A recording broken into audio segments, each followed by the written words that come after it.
बिस्मिल्लाहिर्रहमानिर्रहीम। अस्सलामु अलैकुम। हमारे गांव में एक पीर साहब रहते थे जो सिर्फ लड़कियों का इलाज करते थे। एक दिन मेरी बहन को दौरा पड़ा तो मेरे वालिदैन उसे पीर बाबा के पास ले गए। पीर बाबा ने बताया कि इस पर जिन्नात का साया है, ये रात मेरे पास रहेगी।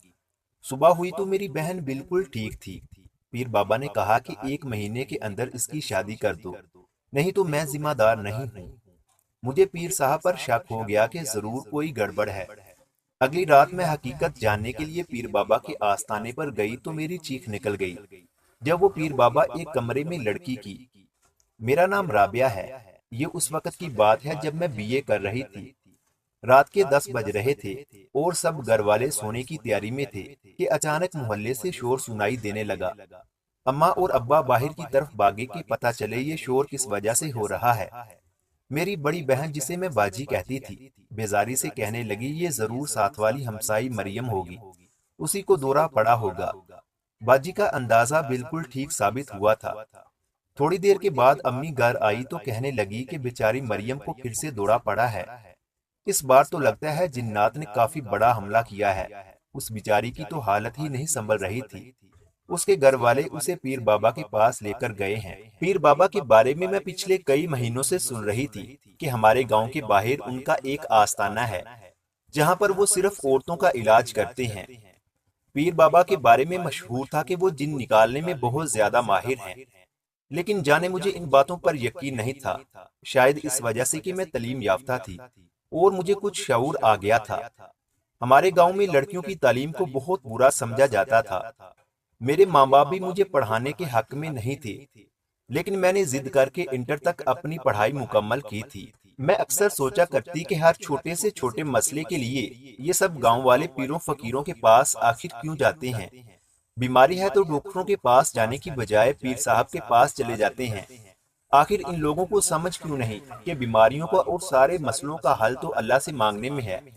लेकिन जब भी मैं इस किस्म की बातें करती तो सब मुझ पर हंसते थे कि तुम इतनी अजीब बातें करती हो।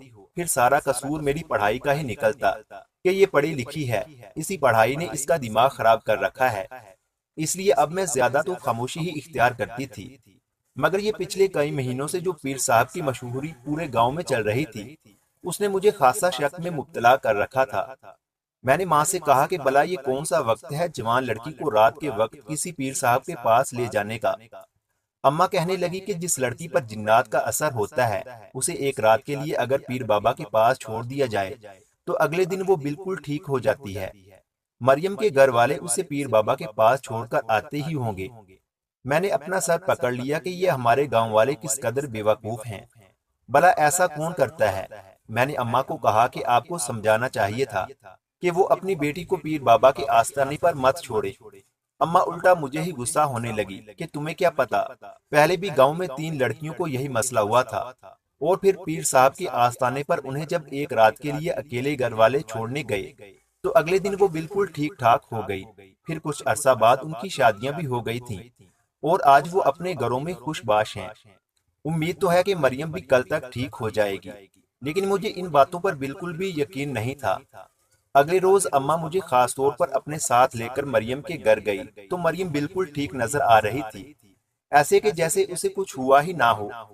मरियम की माँ खुशी खुशी बताने लगी कि हम इसे सुबह के वक्त वापस लेकर आए हैं। पीर बाबा ने कहा है कि अब ये बिल्कुल ठीक है और हम बहुत जल्द इसकी शादी भी कर सकते हैं। ऐसा कैसे हो सकता है। मैंने उलझन से मरियम की तरफ देखा कि कहीं वो कुछ छुपा तो नहीं रही, मगर वो बिल्कुल सपाट चेहरा लिए बैठी रही, ऐसे कि जैसे इसके बारे में नहीं बल्कि किसी और के बारे में बातें हो रही हैं। मरियम के ठीक हो जाने से तो उस पीर बाबा की करामत पूरे गांव में फैल गई और हर तरफ उसी के चर्चे होने लगे। मैंने सोचा मुझे इन बातों को छोड़कर अपनी पढ़ाई पर ध्यान देना चाहिए। मैंने अम्मा और बाबा को बताए बिना ही बीए की किताबें मंगवा ली। मेरा ख्याल था कि जब इम्तिहान करीब आएंगे तो मैं बता दूंगी। उस वक्त तो ये मना भी नहीं कर पाएंगे और ना ही कोई और कदम उठाएंगे। सारा दिन तो घर के कामों में ही गुजर जाता, मुझे पढ़ने का वक्त नहीं मिलता था। इसलिए मैंने रात को पढ़ने का सोचा। जैसे ही सब घर वाले सो गए तो मैं अपनी किताबें और टार्च लेकर छत पर चली आई कि वहां पर आराम सुकून से बैठकर पढ़ूंगी। जैसे ही मैं छत पर गई तो मुझे एकदम से डर लगने लगा, क्योंकि छत के आखिरी कोने से मुझे किसी की बातें करने की आवाज आ रही थी। पहले तो मैंने सोचा कि मैं नीचे चली जाऊं, लेकिन फिर मैंने आवाज देकर पूछा कि कौन है। इससे पहले कि मैं वहां पर जाती, वहां से बाजी को आते देखकर मेरी जान में जान आई। मैंने बाजी से कहा कि आपने तो मुझे डरा ही दिया, आप यहाँ इस छत पर इस वक्त क्या कर रही हैं? बाजी उदासी से कहने लगी कि मैंने क्या करना है, नींद नहीं आ रही थी तो यहाँ पर चली आई, और खुद से बातें करने लगी। मुझे बाजी को देखकर एक लम्हे को तरस आया। बाजी की उम्र 32 साल होने वाली थी, लेकिन अभी तक उनकी शादी नहीं हुई थी। ऐसा नहीं था कि उनमें कोई कमी थी, लेकिन वही बात के हमारे रिवाज के मुताबिक खानदान से बाहर शादी करना गुनाह समझा जाता था, और बाजी के जोड़ का खानदान में कोई भी नहीं था। खानदान से बाहर बहुत से लोगों ने रिश्ते का पूछा था, लेकिन मेरे माँ बाप ने सख्ती से मना कर दिया। बाजी से छोटी लड़कियों की शादियां हो रही थीं, और बाजी बेचारी अभी तक कंवारी बैठी थी, तो इसलिए मुझे अक्सर दुख महसूस होता था। बाजी ने मुझे देखकर कहा कि तुम रात के इस वक्त यहाँ क्या कर रही हो? तुम नीचे चली जाओ, रात के इस पहर छत पर आना मुनासिब नहीं है, जिन्नात का साया भी हो जाता है। मैंने हंसते हुए कहा कि बाजी, जिन्नात का साया आप पर भी तो हो सकता है, आप क्यों रात के इस वक्त यहाँ टहल रही हो? वो कहने लगी कि मुझ पर हो भी गया तो क्या फर्क पड़ेगा, तुम्हारे सामने तो तुम्हारी पूरी जिंदगी पड़ी है। ऐसा करो, तुम नीचे मेरे कमरे में बैठकर आराम से पढ़ लिया करो। मैं रोजाना रात को बाजी के कमरे में बैठकर पढ़ाई करती, और वो सारी रात छत पर गुजार देती।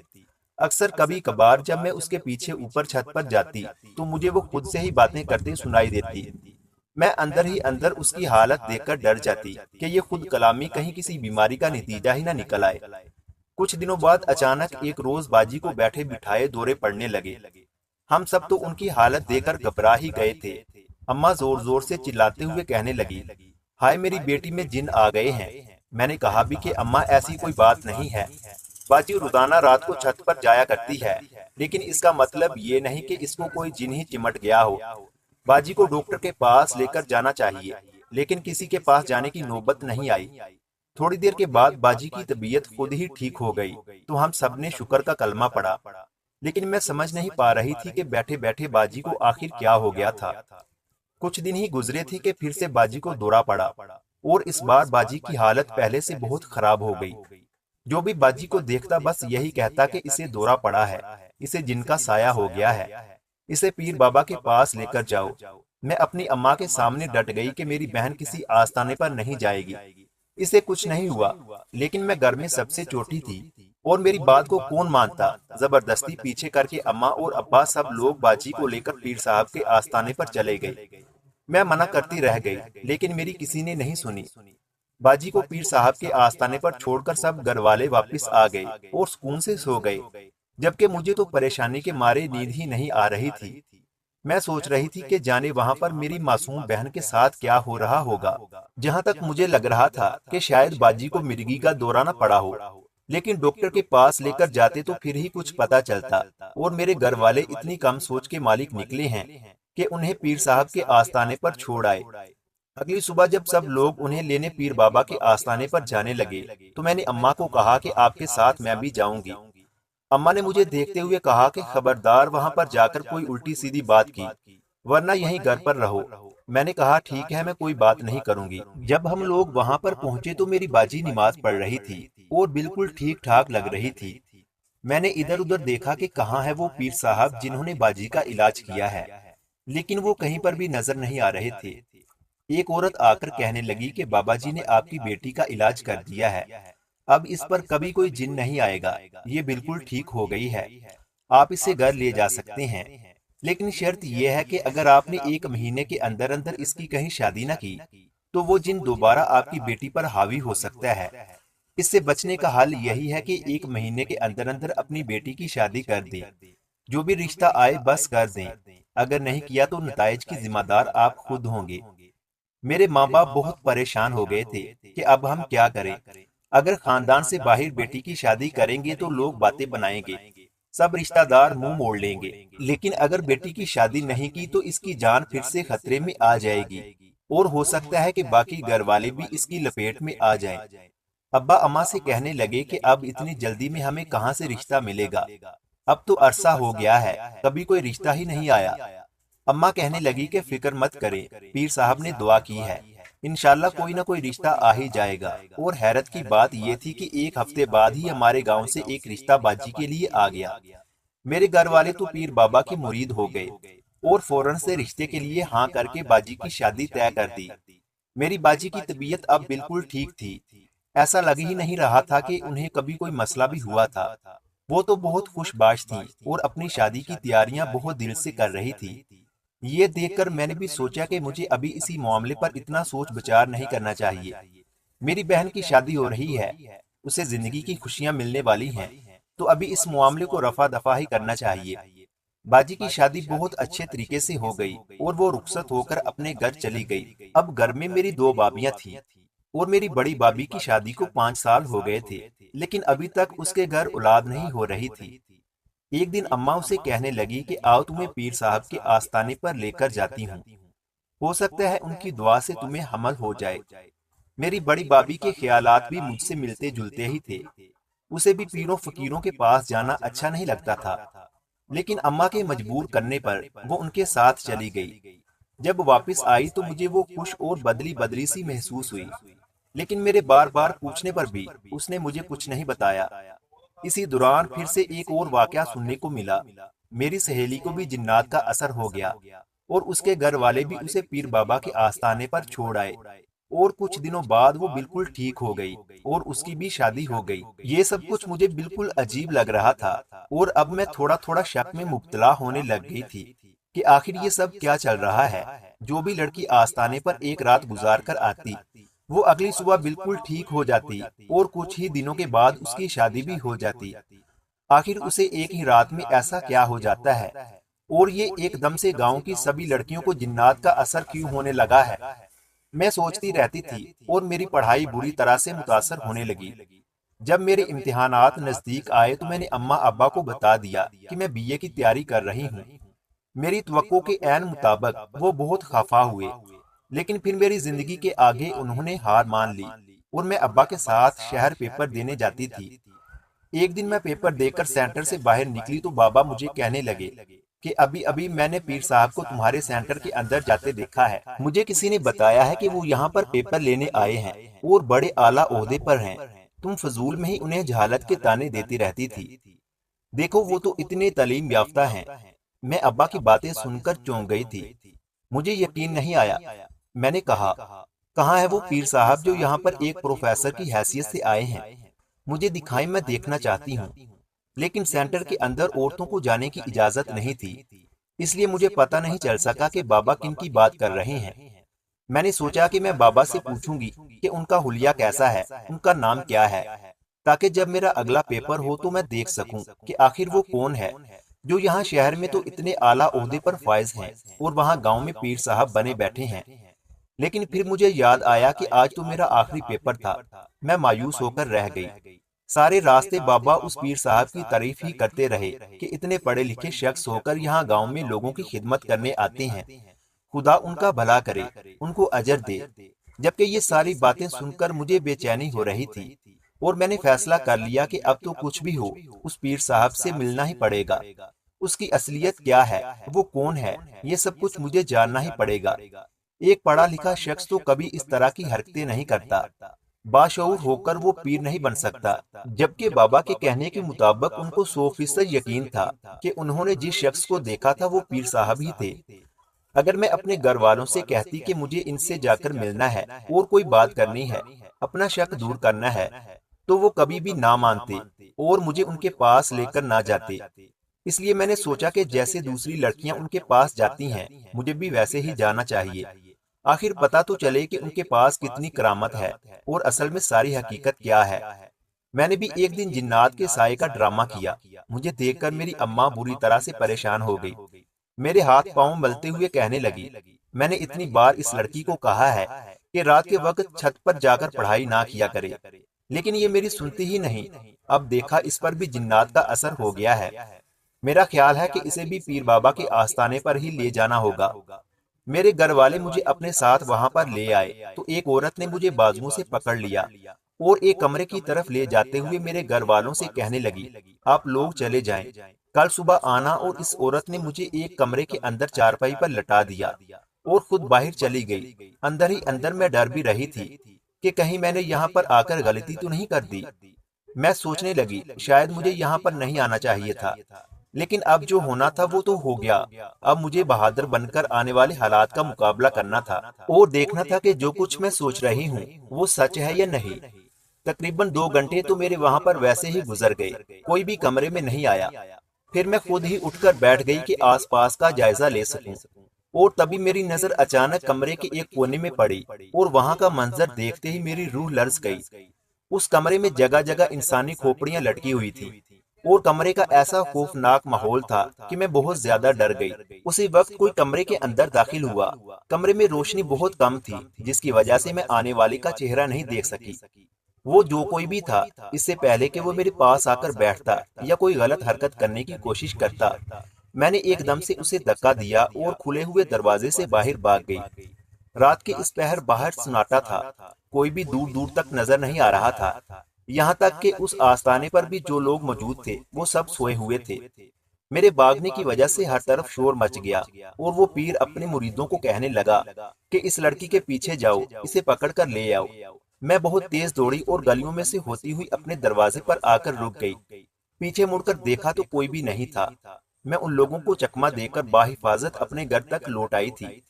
अगर मैं उसके हाथ लग जाती तो जाने वो मेरे साथ क्या सलूक करता।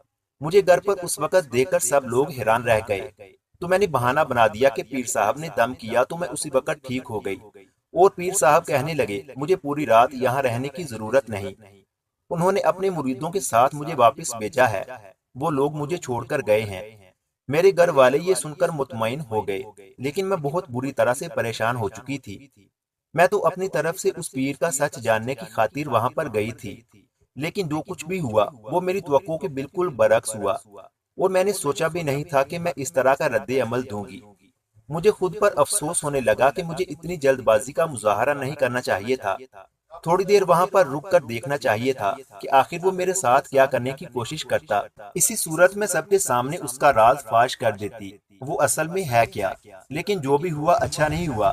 अब मुझे कोई और प्लान बनाना था ताकि मैं सच जान सकूं। कुछ दिनों के बाद मैं अपनी सहेली के साथ दिन के वक्त उस पीर बाबा के आस्थाने पर गई और जब मैंने उसे देखा तो दंग रह गई।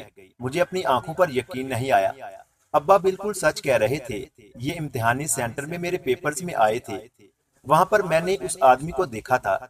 ये भी वहां ड्यूटी पर मामूर थे। मुझे हैरानगी हुई कि एक पढ़ा लिखा शख्स होकर यहाँ हमारे गांव में किस किस्म की जहालत फैला रहा है। जब हमारी बारी आई तो मैंने झूठ मूठ कह दिया कि मेरे घर वाले मेरी शादी नहीं कर रहे। मेरी उम्र ज्यादा होती जा रही है और मैं इस सिलसिले में बहुत परेशान हूँ। आपने गांव की बहुत सी लड़कियों की शादियां करवाई हैं और उनके मसले हल किए हैं। आप मेरा भी मसला हल कर दें। मेरी बात सुनकर वो कुछ देर तक मुझे देखता रहा और सोचता रहा। फिर कहने लगा कि जिससे तुम चाहोगी उससे तुम्हारी शादी हो जाएगी और बहुत जल्द। इस बात की जिम्मेदारी मैं खुद लेता हूँ, लेकिन तुम्हें वादा करना होगा कि ये बात राज ही रहेगी। मैंने कहा, जैसा आप कहेंगे वैसा ही होगा। मुझे बता दें कि मैंने आपको कितने पैसे देने हैं। वो शख्स कहने लगा कि तुम्हें मुझे पैसे देने की जरूरत नहीं, बस कोई मुसीबत में नजर आए तो उसकी मदद जरूर करना। और मैं फिर कह रहा हूँ कि ये राज सिर्फ हमारे ही दरमियान रहना चाहिए। उसकी बातें सुनकर मैं उलझन में मुब्तला हो गई थी। एक तरफ लग रहा था कि उसका किरदार कुछ मशकूक सा है जब वो ये कह रहा था कि जो तुम चाहोगी वैसा ही होगा, लेकिन ये बात किसी को पता नहीं चले। और दूसरी तरफ वो पैसे लेने से भी मना कर रहा था। अगर तो वो कोई ढोंगी या फराडिया होता तो बहुत सारे पैसे मांगता, लेकिन ये पैसे क्यों नहीं ले रहा था। कहीं इसे मुझ पर शक तो नहीं हो गया कि मैं इसकी जासूसी करने आई हूँ। लेकिन ऐसा नहीं हो सकता था। उस रात कमरे में इतना अंधेरा था कि ना तो मैं उसकी शक्ल देख पाई और ना ही वो मेरी। तो फिर मुझे कैसे पहचान सकता था। बहुत सारे सवालात थे जिन्होंने मुझे परेशान करके रख दिया था। क्योंकि सच का भी पता चलाना था, इसलिए मैंने उसे कहा कि जैसा आप कहेंगे मैं वैसा करूंगी। तो कहने लगा कि घर जाओ और रात को खुद पर जिन्नात का असर होने का ड्रामा करना, ताकि तुम्हारे घर वाले तुम्हें मेरे आस्थाने पर छोड़ने आ जाएं। फिर जब आओगी तो मिल बैठकर बात करेंगे और इस मसले का हल भी निकाल लेंगे। वापसी के रास्ते पर मेरी दोस्त कहने लगी कि तुम फजूल इस पीर बाबा पर शक कर रही हो। बहुत सारी लड़कियों के इनकी वजह से मसले हल हुए हैं, यहाँ तक कि तुम्हारी अपनी बहन का भी। वो सारी तो इनको दुआएं देती नहीं थकती, और तुम हो कि इनके पीछे ही पड़ गई हो। पहले तो शायद मैं वाकई में इतना पीछे न पड़ती और इस मामले को मजीद आगे न बढ़ाती, लेकिन मैं ये जरूर जानना चाहती थी कि जो आदमी शहर में एक प्रोफेसर के तौर पर है, वो हमारे गांव में मासूम जहनों के साथ आखिर क्यों खेल रहा है। इसका सबके पीछे क्या मकसद है? इसने यहाँ पर अपना आस्ताना क्यों बनाया हुआ है? उस रात मैंने फिर से अपने ऊपर जिन्नात का साया होने का ड्रामा किया, और मेरे घर वाले परेशान होकर मुझे उनके आस्ताने पर छोड़ गए। अब की बार मैं बहुत मोहतात थी। मैं कमरे के अंदर नहीं गई, बल्कि वहां बरामदे में ही बैठ गई। एक औरत मुझे कहने लगी कि अंदर कमरे में चली जाओ, पीर साहब आकर बात करेंगे। लेकिन मैंने कहा कि मैं यहीं पर ठीक हूँ, जो भी बात करनी है यहाँ पर होगी। कुछ देर ही गुजरी थी कि पीर साहब भी आ गए। मुझे कहने लगे कि तुम बताओ कि तुम किससे शादी करना चाहती हो। अगर तो वो लड़का तुम्हारे लायक हुआ तो फिर जरूर मैं तुम्हारी मदद करूंगा, लेकिन अगर ना हुआ तो फिर तुम उसे भूल जाना। मैंने कहा कि मुझे शुरू से ही जानना है कि आप ये सब कैसे करेंगे, मुझ पर तो किसी जिन का साया नहीं है। वो मुस्कुराते हुए कहने लगे कि तुमसे पहले जितनी भी लड़कियां यहाँ पर आती हैं, वो रात आस्ताने पर गुजार कर जाती हैं। तुम्हारा क्या ख्याल है कि उन सबको जिन्नात का साया था? मैं तो यकदम परेशान होकर उसे देखने लगी। वो कहने लगे कि हाँ, वो सब भी तुम्हारी तरह ड्रामा ही करती थीं। किसी पर भी कोई जिनका साया नहीं होता था।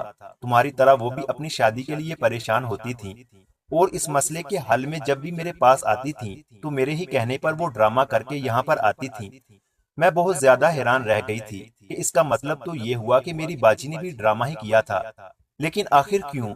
इसका क्या मकसद था? जब मैंने पीर बाबा से ये सवाल किया तो कहने लगे कि असल में सच तो ये है कि मैं कोई पहुंचा हुआ पीर नहीं हूँ। मैं नफ्सियात का प्रोफेसर हूँ, और लोगों के जहनों को पढ़ना और उनकी नफ्सियाती उलझनों का हल निकालना मेरा मशगला है।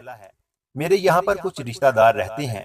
मैं यहाँ पर किसी काम से आया तो इस गांव के रस्मों रिवाज देखकर मुझे बहुत हैरानगी हुई, और दुख भी हुआ कि कैसे लोग अपनी बेटियों की जिंदगी बर्बाद कर रहे हैं, उनकी शादियों में देर करके, और ना करके खुद तो गुनाहगार हो ही रहे हैं, बल्कि इन लड़कियों को भी गुनाहों की तरफ राग़िब कर रहे हैं। बस मैंने फैसला कर लिया कि मुझसे जो हुआ मैं करूंगा। मैं इन गांव वालों की नफ्सियात से वाकिफ था कि इनको अगर कोई डॉक्टर, आलम या कोई पढ़ा लिखा शख्स ये बात समझाएगा तो ये बिल्कुल भी नहीं समझेंगे। हाँ, लेकिन अगर कोई आमल या पहुंचा हुआ फकीर इनको जो कहेगा, ये उस पर आंखें बंद करके यकीन करेंगे और उसकी बात मानेंगे। इसलिए मैंने यहाँ पर खुद को एक फकीर बनाकर पेश किया। जो लड़कियां चाहती थी कि उनकी शादी हो, लेकिन उनके घर वाले जात बरादरी से बाहर करने पर तैयार नहीं होते थे, तो उनको मैं यही कहता कि वो अपने ऊपर जिन्नात का ड्रामा करें और यहाँ पर आ जाएं। जब उन लड़कियों के घर वाले उन्हें छोड़कर चले जाते थे, तो जिस लड़के को पसंद करती थी मैं उसे भी यहाँ पर बुला लेता था। अगर तो वो लड़का मुझे उस लड़की के काबिल लगता तो मैं वादा करता कि उन दोनों की शादी जरूर होगी। सुबह को वो लड़की घर वापस चली जाती और उसके घर वालों को ये यकीन हो जाता कि ये लड़की बिल्कुल ठीक हो गई है। लेकिन मैं उन्हें ये जरूर कहता कि अगर वो नहीं चाहते कि मुस्तकबिल में ऐसा हो, तो जो भी पहला रिश्ता आए वो अपनी लड़की की शादी कर दे, और यूं वो जिस लड़के से चाहती थी उनकी शादी हो जाए। वही लड़का रिश्ता भेज देता था, और ये मामला निहायत खामोशी और राजदारी के साथ और खुश असलूबी से तय पा जाता था। अब तक तुम्हारे गांव में 30 से ज्यादा लड़कियों की शादी हुई है, और अगर मैं पीर होने का ड्रामा ना करता तो कभी भी इन लड़कियों की शादी ना होती, और वो अभी तक कंवारी ही बैठी होती। मैं बस इसी मकसद के लिए यहाँ पर हूँ। जिस दिन यहाँ की सभी कंवारी लड़कियों की शादियाँ हो गई, मैं यहाँ से चला जाऊंगा। मुझे याद आने लगा कि मेरी बहन जो छत पर सारी रात बातें करती रहती थी, वो खुद से नहीं बल्कि किसी और से होती थी। और बेशक इस आदमी का तरीका गलत था, लेकिन इसकी नीयत बिल्कुल ठीक थी, और कितनी लड़कियों का भला हुआ था, जिसमें मेरी बहन भी शामिल थी। वाकई अगर ऐसा ना होता तो आज भी मेरी बहन घर में बैठी होती, और शायद अब तक जहनी मरीजा बन चुकी होती। मैंने उस आदमी को सब सच बता दिया कि मैं उसका राज जानने के लिए आई थी, और मैंने उससे वादा किया कि इस काम में मैं भी इसके साथ हूँ, और हम सब मिलकर इस गांव में इल्म की शमा फैलाएंगे और लोगों के जहनों को बदलने की भरपूर कोशिश करेंगे। इस कहानी से ये सबक हासिल करना चाहिए कि अपनी बेटियों की शादी वक्त पर करें, खुद भी गुनाहों से बचें और बेटियों को भी बुरा रास्ता इख्तियार करने का मौका न दें, और जहालत वाली जिंदगी से बाहर निकलें। अगर वीडियो अच्छी लगी है तो मजीद इस तरह की कहानियाँ और नावल सुनने के लिए हमारे YouTube चैनल इल्मी रूम को सब्सक्राइब लाजमी करें। मिलते हैं अगली वीडियो में।